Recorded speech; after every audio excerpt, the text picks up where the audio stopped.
안녕하세요, 여러분.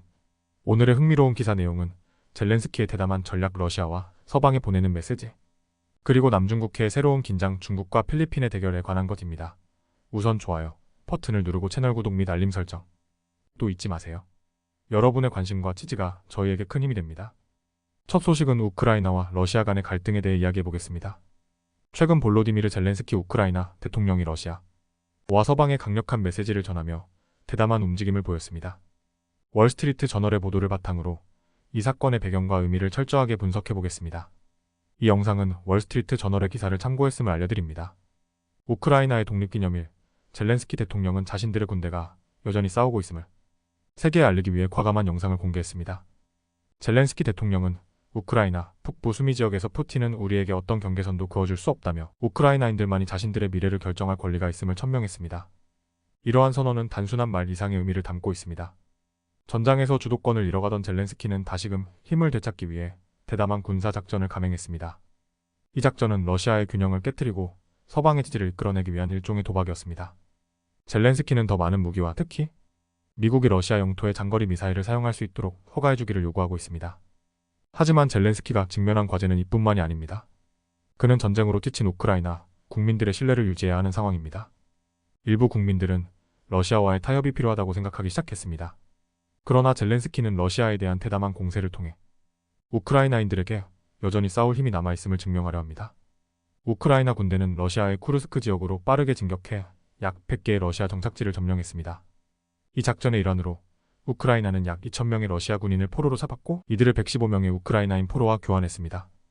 이는 단순히 전술적인 승리를 넘어 푸틴 정권에 압력을 가하는 중요한 심리적 승리이기도 합니다.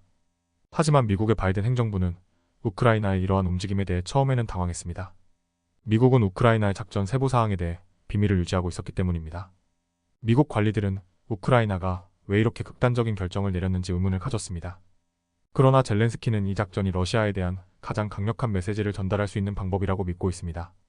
미국 정부는 현재 이 도박의 결과를 주시하고 있으며 우크라이나가 작전을 수행할 공간을 제공하면서도 공개적으로는 관여를 피하고 있습니다. 미국 관리들은 러시아가 이 작전에 대비하지 못했다는 점을 지적하며 이는 우크라이나가 서방의 강력한 지원을 받을 수 있는 기회를 제공할 것이라고 평가하고 있습니다. 하지만 우크라이나가 직면한 도전은 여전히 남아 있습니다. 군대를 분산시키는 것은 우크라이나 동부 전선에서의 군사력을 약화시킬 위험이 있습니다. 러시아가 이 지역에서 더 큰 성과를 거두면 젤렌스키에 대한 국내외 압력이 커질 수 있습니다. 젤렌스키의 이번 작전이 얼마나 성공적일지는 아직 알 수 없지만 한 가지 분명한 것은 우크라이나가 여전히 싸울 의지와 능력을 가지고 있다는 것입니다. 이는 전쟁의 향방을 결정짓는 중요한 요소가 될 것입니다. 이상으로 우크라이나와 러시아 간의 갈등에서 젤렌스키 대통령이 어떤 전략을 펼치고 있는지에 대해 살펴보았습니다. 이 상황은 국제 정세에 큰 영향을 미칠 수 있는 중요한 사건입니다. 앞으로도 이 갈등이 어떻게 전개될지 주목할 필요가 있습니다. 두 번째 소식은 남중국해에서 벌어지고 있는 필리핀과 중국 간의 갈등에 대해 이야기해 보겠습니다. 이 지역은 오랜 기간 동안 국제적인 긴장의 중심에 있었고 최근에는 더 큰 갈등의 불씨가 타오르고 있습니다. 오늘 소개할 내용은 월스트리트 저널의 기사를 바탕으로 하고 있습니다. 그럼 남중국해에서 벌어지고 있는 최신 상황을 알아보도록 하겠습니다. 최근 몇 달 동안 필리핀과 중국은 남중국해에서 치열한 대치를 이어가고 있습니다. 필리핀은 자국의 배타적 경제 수역 내에 있는 삽이나 쇼를 방어하기 위해 해양 경비대를 배치했지만 중국은 이에 강하게 반발하며 필리핀의 선박과 승무원들에게 압박을 가하고 있습니다.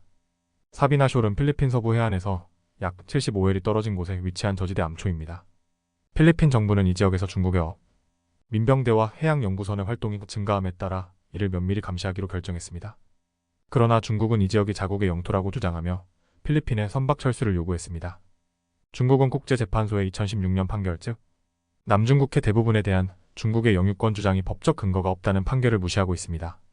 몇 달 동안 필리핀의 BRP 테레사 마그 바누아우는 이 지역에 정박해 있었으며 필리핀은 이를 통해 삽이나 숄에 대한 장기적인 주둔을 계획하고 있습니다. 그러나 중국은 이에 반발하며 수십 척의 해안 경비대와 민병대 선박을 보내 필리핀의 접근을 차단하려 하고 있습니다.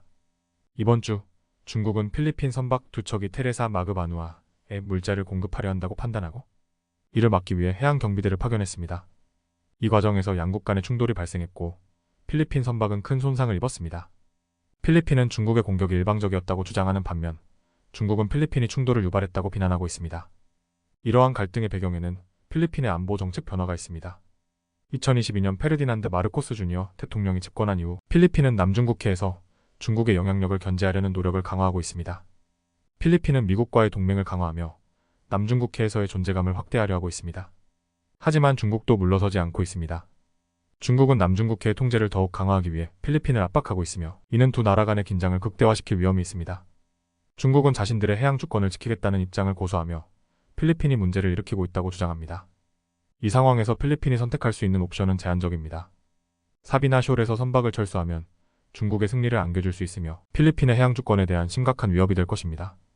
사비나 숄은 필리핀군이 남중국해 다른 지역, 특히 세컨드 토마스 숄로 진입하는데 중요한 거점이기 때문에 이 지역을 잃는 것은 필리핀의 군사적 입지를 크게 약화시킬 수 있습니다. 싱가포르의 에스 라자라트 남국제약 대학원의 콜린 코 연구원은 중국이 남중국해 여러 지역을 점진적으로 점령하려는 전략을 오랫동안 추진해왔으며 필리핀은 사비나 숄에서 이를 저지하려 하고 있다고 분석합니다. 코 연구원은 필리핀이 이 지역에서 중국의 압력에 굴복하지 않고 버티는 것이 중요하다고 강조합니다. 남중국해에서 벌어지고 있는 필리핀과 중국 간의 긴장은 단순한 지역 갈등을 넘어 국제적인 긴장으로 확산될 가능성이 큽니다. 이 상황에서 필리핀과 중국이 어떤 선택을 하게 될지 그리고 그 결과가 어떻게 나타날지 주목할 필요가 있습니다. 오늘은 여기까지입니다. 다음 영상에서 더 유익하고 흥미로운 내용으로 찾아뵙겠습니다. 이 영상은 투자 의견이 아닙니다. 매우 감사합니다.